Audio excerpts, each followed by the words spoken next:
네, 오늘 함께 본문을 좀 길게 읽으셨습니다. 바울과 실라는 지금 감옥에 갇혀 있는 상황이죠. 왜 감옥에 갇히게 되었는가 하는 상황은, 이 배경은 조금 앞절에 보시면 잘 나와 있습니다. 바울과 실라가 기도 시간이 되면은 이제 성전에 기도하러 올라가게 됩니다. 그때마다 귀신 들린 한 여성이 나타나서 바울과 실라를 이렇게 괴롭히는 거죠. 엄밀한 의미로 따지자면 바울과 실라가 어떤 사람인 것을 사람들 앞에 드러내는 이런 일들을 했습니다. 뭐라고 얘기합니까? 저 사람들은 지극히 높으신 하나님의 보내신 사람들이요, 너희들에게 구원의 길을 전하러 온 귀한 분들이다, 뭐 이렇게 외친 것 같아요. 그런데 이 외침이 한두 번 듣기는 좋고 얼마나 또 정확한 얘기를 하니까 기쁘겠습니까? 사람들이 바울과 실라를 알아보지 못하는데 저 사람들은 하나님이 보내신, 그것도 지극히 높으신 하나님이 보내신 종들이고 너희들에게 구원의 길을 알리니 잘 들어라. 그런데 이런 말을 하는 사람이 그냥 정상적인 사람이고 또 신분도 높은 사람, 지식도 있는 사람이 그렇게 얘기하면 참 좋을 텐데, 속된 말로 귀신 들린 사람, 미친 사람이 그러거든요. 그러니까 영향력이 없는 거죠. 오히려 너무 괴로운 거예요. 그래서 바울과 실라가 며칠째 그런 고통을 받다가 작정하고 그 여인을 위해서 기도해 줍니다. 예수님의 이름으로 귀신아 떠나가라 기도해 주니 귀신이 떠나가게 되는 것입니다. 온전한 사람이 되었어요. 얼마나 기쁜 일입니까? 거라사 광인이 귀신이 떠나가고 온전한 사람이 되었을 때 마을 사람들 뭐 다 기뻐하지 않았지만 그 사람에게 너무너무 좋은 일이 아니었습니까? 마찬가지로 이 귀신 들린 여인이 고침받으니 이 여인에게 너무 좋은 일이 벌어졌지만 사람들은 하나도 기뻐하는 사람이 없는 거예요. 여러분, 너무 신기하지 않아요? 저를 불쌍히 여기는 사람들은 아무도 없고 오히려 저를 통해서 돈을 벌었던 이 여인의 주인들이 오히려 난리가 난 겁니다. 귀신 들려서 점을 쳤으니 귀신같이 알아맞혔겠죠, 그죠? 그런데 귀신이 떠나가니 점을 볼 수가 없는 거예요. 그러니 여인이 쓸모없는 사람이 돼버린 겁니다. 여러분, 참 아이러니하지 않아요? 귀신 들려서 쓰는 사람이 있고 온전한 정신이 되니까 쓸모없다고 버리는 사람들이 정말 악한 사람들입니다. 정말 못된 사람들이죠. 과거에 어린아이들을 뭐 이렇게 불구를 만들어서 이도상에 세워놓고 구걸을 시키는 그런 아주 못된 조폭들이 있었다는 그런 얘기들 우리가 다 듣지 않습니까? 조폭과 다를 바가 뭐 있습니까? 정말 악한 사람들이죠.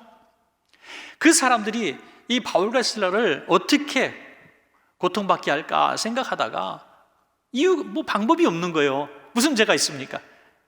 귀신 들린 사람 고쳐줬으니 칭찬받을 일을 했는데 무슨 수로 고소합니까? 그러니까 고소 내용이 바뀌어요. 뭐라고 고소하냐면 이 사람들은 우리 성을 아주 시끄럽게 하는 사람들이고 이 사람들이 우리 성 사람들이 받을 수 없는 이상한 교리를 전파하는 아주 이상한 사이비 같은 사람들입니다. 이렇게 얘기합니다. 성경을 자세히 읽어보면 이 말을 바꾸는 게 재밌습니다. 분명히 이 여인의 주인들의 극함된 이기심, 자기들의 돈벌이가 막힌 것에 대해서 이기심 때문에 고소를 했음에도 불구하고 이 온 성에 피해를 끼친 것처럼 우리라는 말을 두 번을 씁니다. 우리 성, 우리나라를 아주 망가뜨리는 그런 존재라고 얘기하는, 기가 막히지 않습니까? 마치 예수님을 잡아 죽이는 고소 내용과 아주 다를 바가 없습니다. 예수님이 하신 일이 선한 일밖에 없어요. 살리는 일밖에 한 적이 없습니다. 그런데 우리가 듣지 못한 복음을 전한다고, 나라를 흉흉하게 만든다고, 반역하게 만든다고 거짓말을 한 것이죠. 백성들은 이 어리석은 말에 다 넘어가 버립니다. 빌립보 사람들이 다 넘어가서 재판도 없이 무조건 바울과 실라를 잡아다가 옷을 찢어버리고 매를 치고 감옥에 가두고, 도망갈까 봐 무슨 중재인도 아닌데 발에다가 사술까지 채우고 다음 날에 끌어내서 사형을 시키려는 이런 모습들을 보게 돼요. 여러분, 광기 있는 이 세상을 보게 되는 거죠. 광기에 사로잡힌 세상. 과거로부터 오늘날까지 그리스도인들이 뭘 그렇게 죄를 졌습니까? 예수 믿는 사람들이 무슨 죄가 그렇게 많았습니까?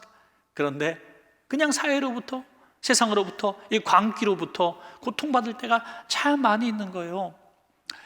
중국의 문화혁명이 일어났을 때 정말 그 공산주의의 광기, 의해서 얼마나 많은 사람들이 죽었습니까? 최근에 한 뉴스를 보니까 그때 16세였던 소년이 홍위병으로 자기 어머니를 고발합니다. 마오쩌둥을 비하했다고, 비난했다고 고발해서 사형당하게 만들었어요.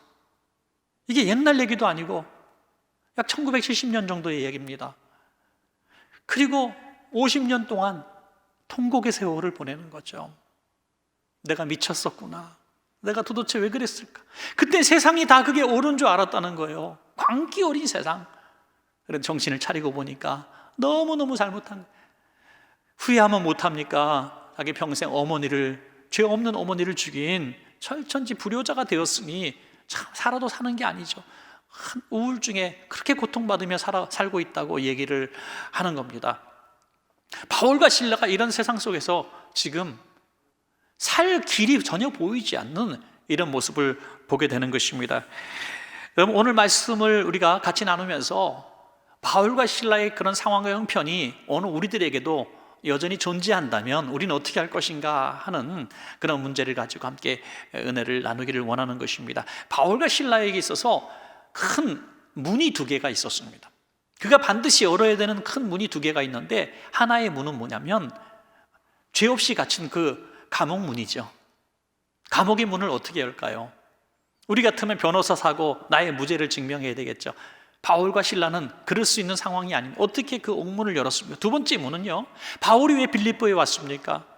이곳에 온 목적은 복음을 증거하기 위해서 왔어요. 모든 사람들을 예수 믿게 하기 위해서 온 것입니다. 그래서 그가 열어야 되는 마음은 오히려 자기를 매를 치고 잡아 가둔 그 사람들의 마음 문을 열어야만 하는 사명을 가지고 있는 것입니다. 너무나 두 가지 다 이 바울과 실라의 힘으로는, 인맥으로는, 권력으로는 할 수가 없는 거예요. 불가능한 두 가지 문입니다. 이 두 문을 바울과 실라는 다 연줄로 믿으시기 바랍니다. 결국 다 열었어요. 오늘 우리에게도 이 감옥문과 같은 물리적인 문이 있습니다.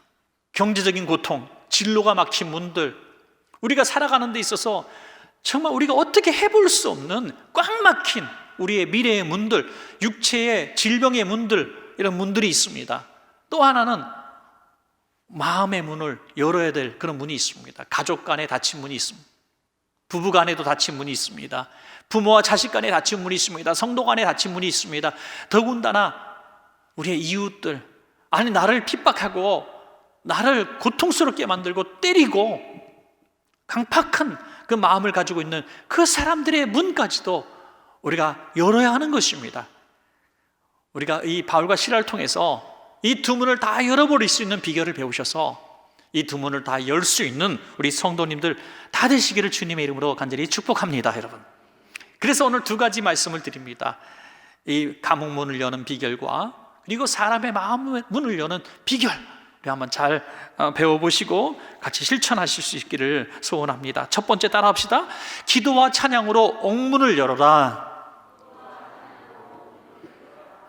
이 세상의 모든 옥문, 경제적인 고통, 육신의 아픔들, 우리의 진로의 문제들, 우리의 살아가는데 꽉 막힌 거대한 장벽과 같은 문들을 우리가 어떻게 열 것인가? 나의 경제력, 나의 건강, 나의 인맥, 나의 경험 실력으로는 도무지 열 수 없는 문들이 왔을 때 그 문을 어떻게 열 것인가? 우리에게는 기도의 힘이 있습니다. 찬양의 능력이 있습니다. 할렐루야. 기도하고 찬양하는 거예요. 주님 열어주세요. 열어주세요. 내 힘으로 안 됩니다. 지금 바울과 실라가 정신을 차리고 보니 한밤중이라고 했습니다. 바울에겐 최악의 밤이었죠.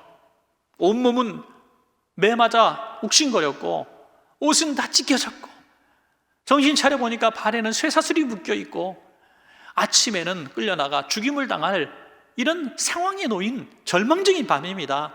그 밤에 어떻게 했습니까? 사도행전 16장 25절 말씀 같이 읽겠습니다. 시작. 한밤중에 바울과 실라가 기도하고 하나님을 찬송하며 죄수들이 듣더라. 아멘. 한밤중에 바울과 실라가 기도하고 찬양했는데 얼마나 크게 찬양하고 기도했는지 죄수들이 다 들었습니다. 여러분, 밤중에는요 조그만 소리도 우리 전 국민이 거의 절반 아파트에 살고 계시니까 우리 아파트에서 새벽 2, 3시에 피아노 치거나 쿵쾅쿵쾅 뛰어다닐 수 있습니까? 큰일 납니다. 다 들으면 큰일 나는 거죠. 여러분, 지금 예수 믿는다는 이런 이야기를 자랑스럽게 할 수 없는 이상한 때를 만났어요. 어떤 카페에서 지난주에 제가 아는 목사님, 성도님이 6명이 그냥 카페에 가서 도란도란 이야기 나누는데 옆에서 커피 마시던 사람이 신고했대요. 교인들이 모였다고. 그래서 와서 보니까 그냥 모여서 친구들끼리 커피 마시는 건데 왜 신고했냐고 오히려 면박을 줬죠. 카페 주인은 화가 나서 그 사람을 쫓아내고 난리도 아니었답니다. 교인을 받지 말라는 법이 있냐고. 여러분, 참 희한하죠. 다른 어떤 모임도 되는데 교인들만 모이면 안 된다는 광기가 있는 것 같아요. 뭔가 집단적으로 지금 모욕을 당하고 있는 것 같습니다. 우리는 법은 지켜야 됩니다. 우리가 하지 말라는 거 하지 말아야 되죠. 그러나 우리가 찬양하고 기도하는 것을 막는 것은 이것은 박해라고 볼 수 있는 거죠. 찬양하고 기도하는 걸 왜 막습니까? 그래서 우리가 바짝바짝 붙어서 이렇게 방역에 방해되는 모습으로 찬양하고 기도하는 건 절대 안 됩니다. 그거는 법으로도 안 되고 의학적으로도 그거는 위험한 행동이죠. 그건 하면 안 돼요. 그러니까 어떻게 하면 됩니까, 여러분? 조용한 시간에 우리 교회 오셔서 기도실에서, 아무도 없는 기도실에서 주여 주여 삼창하고 부르짖고 찬양하십시오, 여러분. 할렐루야.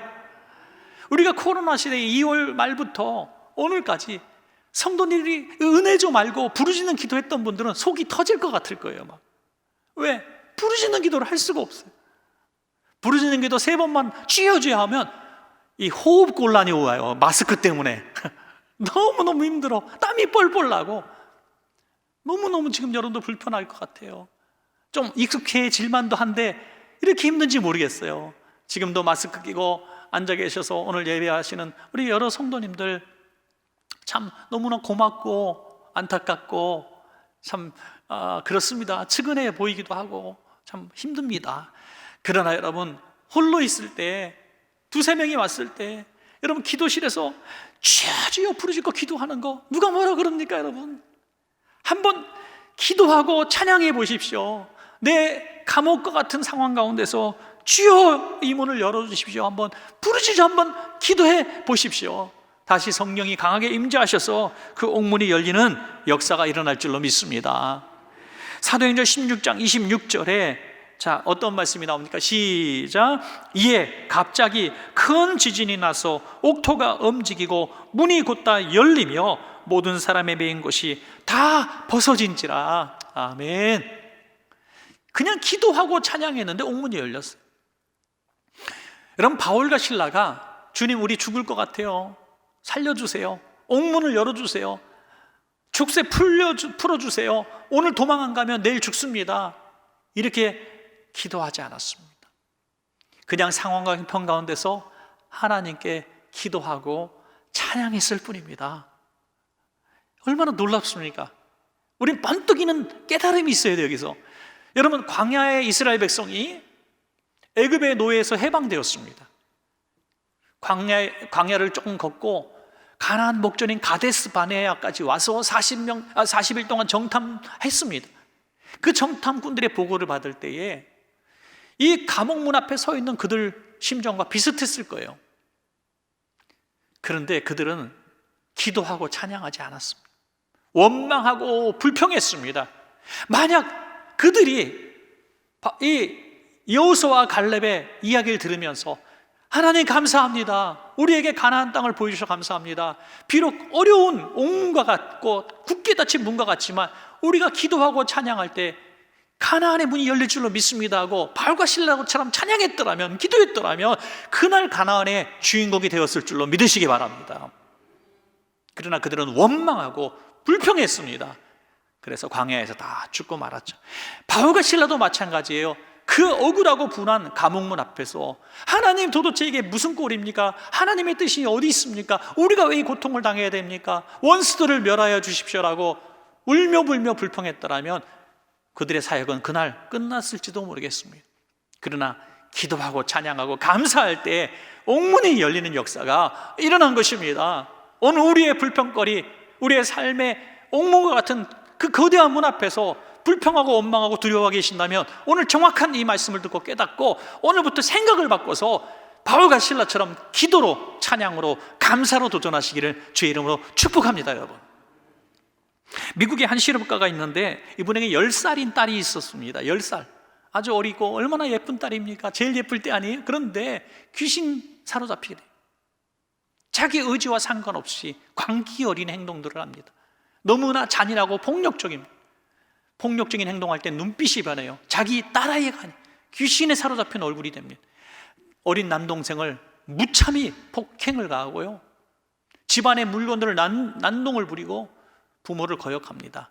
이 10살 어린아이가, 이 예쁜 아이가 그렇게 귀신 들린 행동들을 할 때 얼마나 부모가 괴롭겠어요.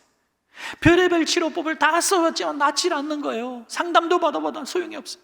그런 중에 어느 날 기도하다가 목사님의 조언을 듣습니다. 마른 캐러더스 목사님이란 분인데요, 이분이 이렇게 조언합니다.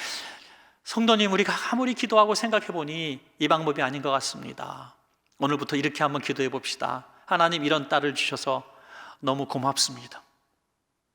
하나님, 이 딸을 우리 가정에 보내주셔서 너무 감사합니다 하고 감사해 보셨습니까? 감사한 적이 없는 거예요.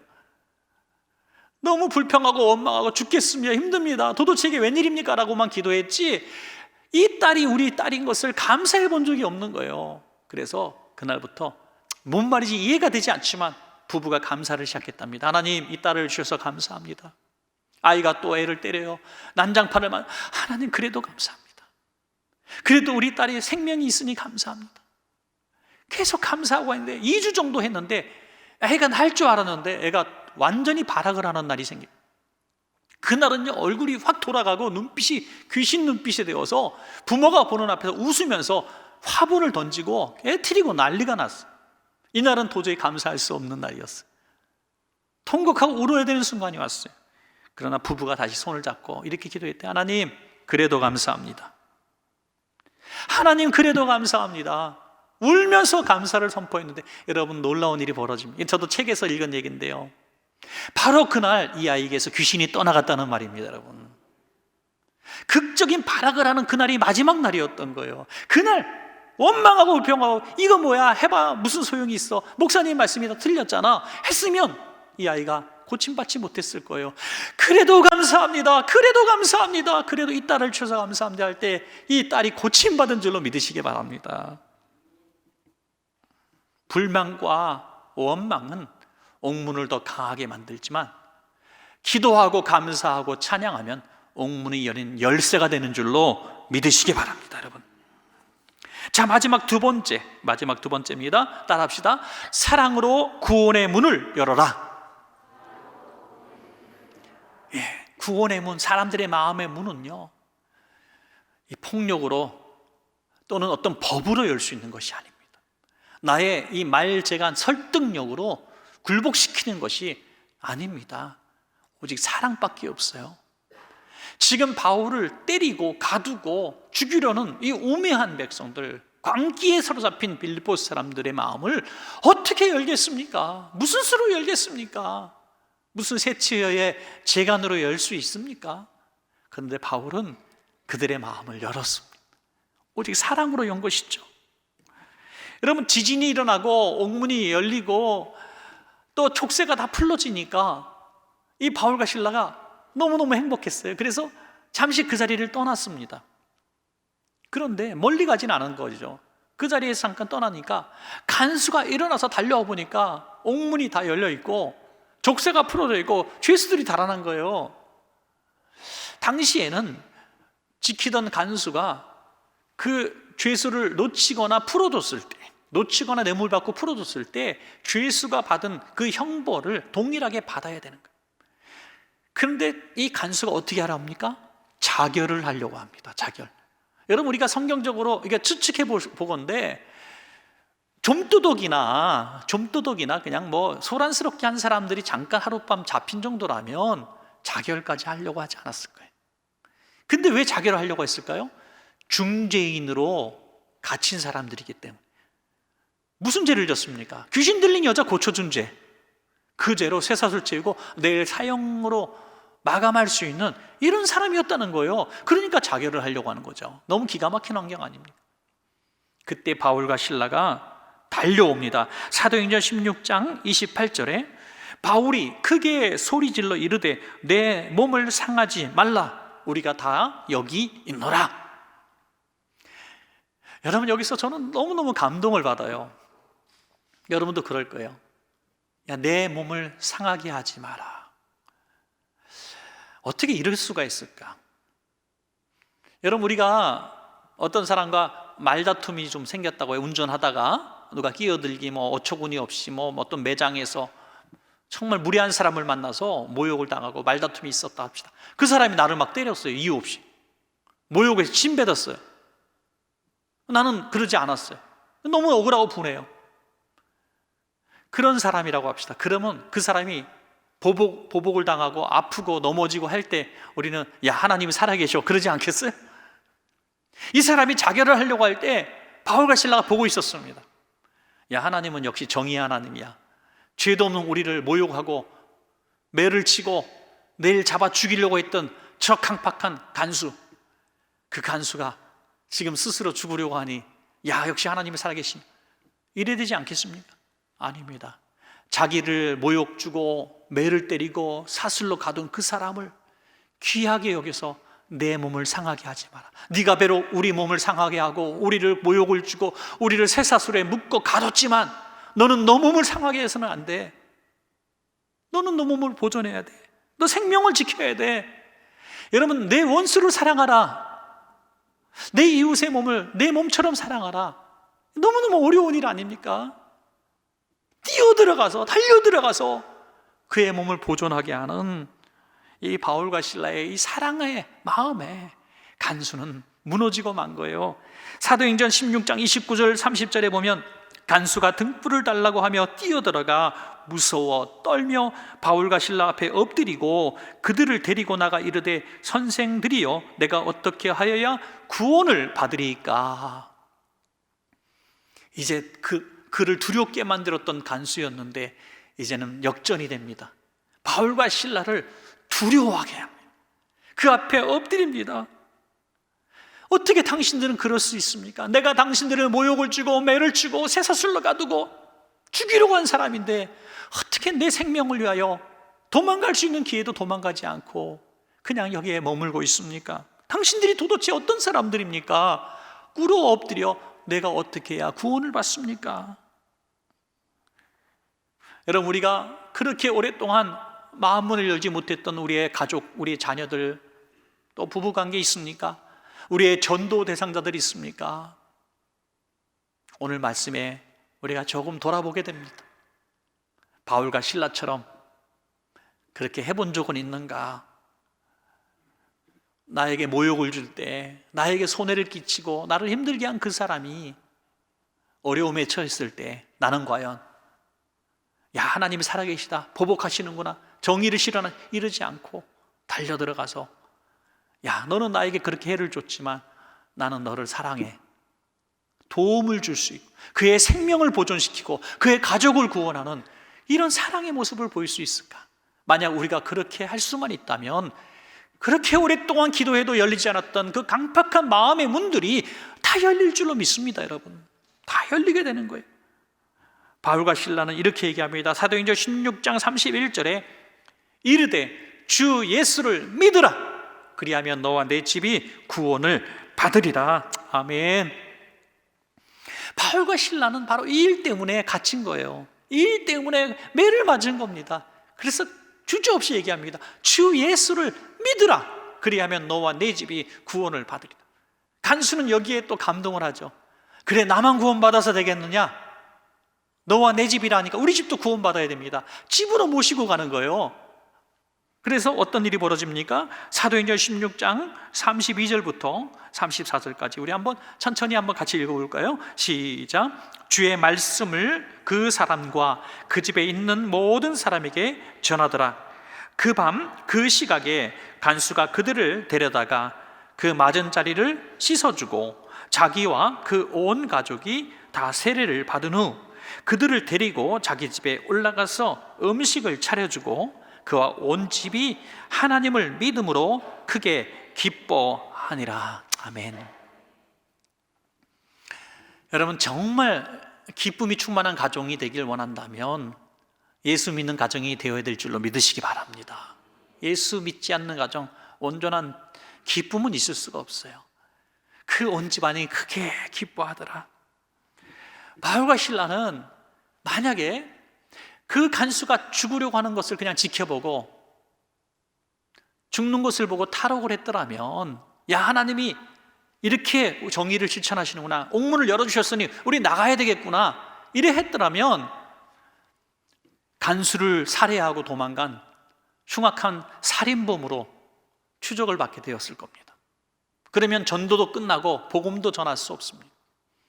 그런데 그들은 감옥문이 열려서 도망갈 수 있는 상황임에도 불구하고, 이게 하나님이 하신 일이라고 하는 것을 확실히 믿음에도 불구하고 왜 감옥에 머물기를 작정했습니까? 간수의 생명을 위해서였습니다. 우리가 나가면 간수가 죽기 때문에 나가지 않은 거예요. 여러분, 정확하게 이렇게 표현할 수 있습니다. 간수의 생명을 위하여 갇혀 있기를 자청한 겁니다. 간수의 생명을 위하여 하나님이 열어주신 감옥문도 마다한 거예요. 여러분, 얼마나 이타적인 사랑입니까? 이 사랑 때문에 간수의 마음이 열리고 간수의 가족의 마음이 열리고 이 빌립보 사람들의 마음까지 열린 줄로 믿습니다.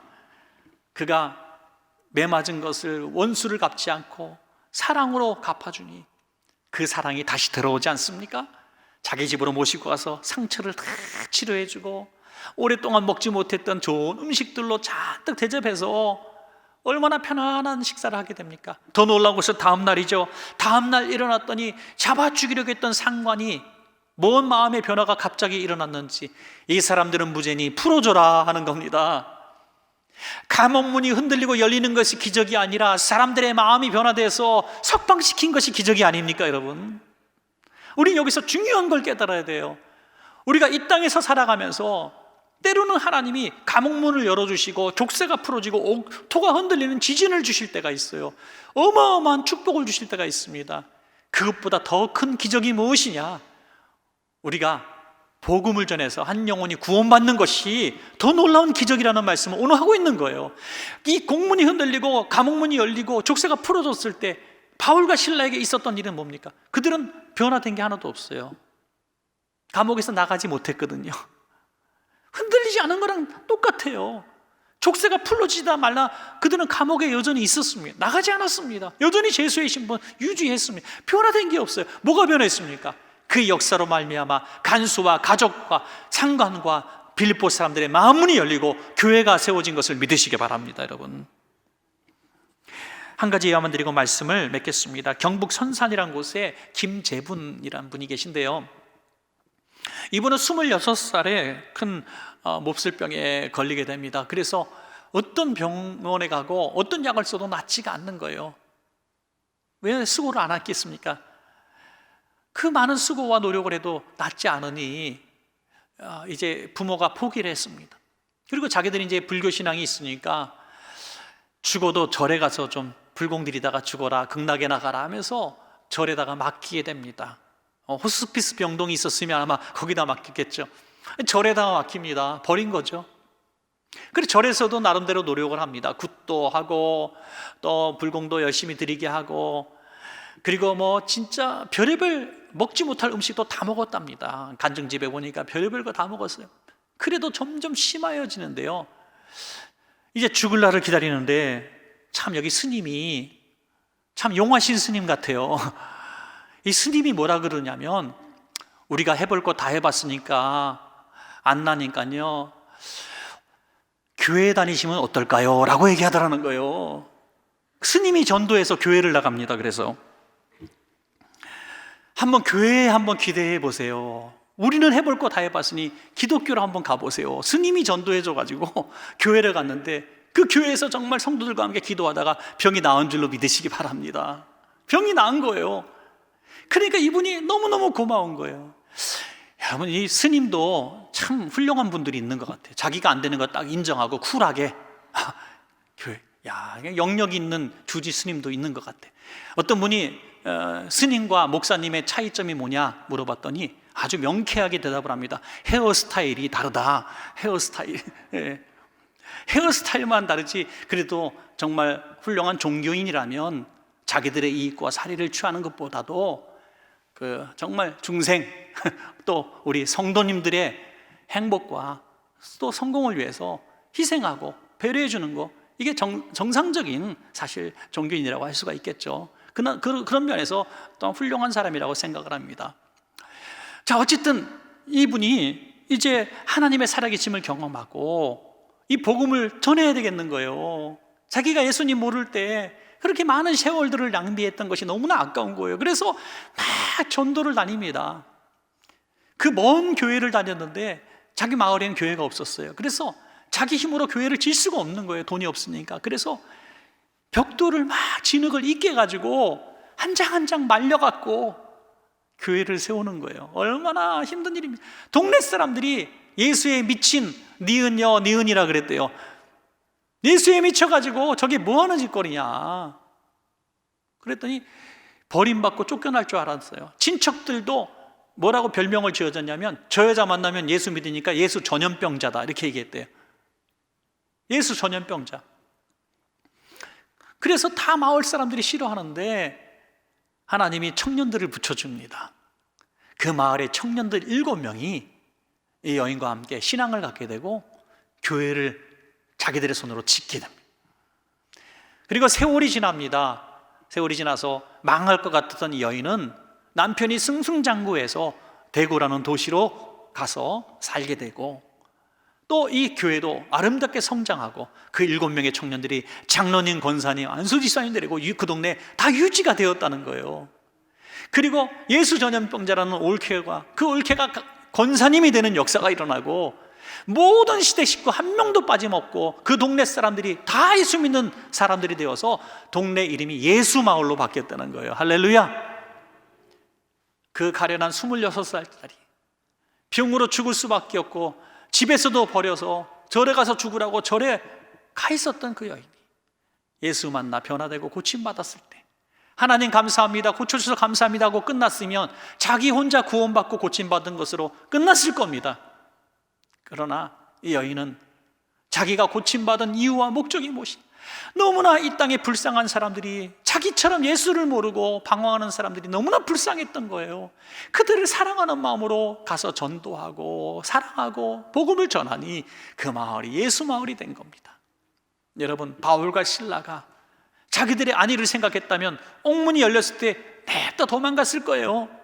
마을이 어떻게 되든 간수가 죽든 말든 무슨 상관이 있습니까? 이 악하고 강팍한 마을 하나님의 진노와 저주를 받을지어다 이렇게 얘기했을지도 모르겠어요. 그러나 감옥에 있기를 선택하고 간수를 사랑하고 이웃들을 사랑하니 그 마을이 오히려 빌립보가 교회가 세워지는 동네로 변화되었다는 것입니다.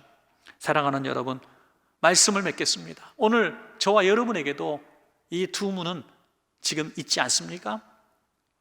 삶의 길을 막고 있는 이 문, 물리적인 문이 있을 수 있고, 또 하나는 사랑하는 사람, 우리 가족과 이웃과 전도 대상자, 그 강팍한 마음, 닫힌 문이 있을 수 있습니다. 이 문을 여러분 어떻게 여시렵니까? 문은 열라고 만들었습니까? 닫으려고 만들었습니까? 너무 어려운 질문이에요? 문이 닫혀 있기만 바란다면 문이 왜 필요합니까? 그냥 담으로 쳐버리면 되지. 문은 열라고 만든 줄로 믿으시기 바랍니다. 문은 열라고 만든 거예요. 그러므로 어떤 문도 열리게 되어 있습니다. 땅에서 풀면 하늘에서도 풀리리라 말씀하고 있습니다. 사랑하는 여러분, 기도와 찬양, 부르짖는 기도, 오늘도 찬양대회 찬양하는 모습 보니까 정말 2달 만에 가슴이 막 터지는 것 같아요. 너무너무 감사해요. 너무너무 기쁘고 고맙습니다. 오늘 이렇게 예비하고 기도하고 부르짖는 여러분들, 이 부르짖음 때문에 여러분의 인생의 문이 열릴 겁니다. 그리고 사랑하십시오. 미워하지 말고 원망하지 말고 불평하지 말고 그 불쌍한 강팍한 마음들을 사랑하십시오. 뭔가 행위로 선을 베푸십시오. 그들이 감격하고 그 마음을 슬그머니 여는 날 올 줄로 믿습니다. 그래서 진정한 기쁨을 누리시는 우리 성도님들 다 되시기를 주님의 이름으로 간절히 축원합니다.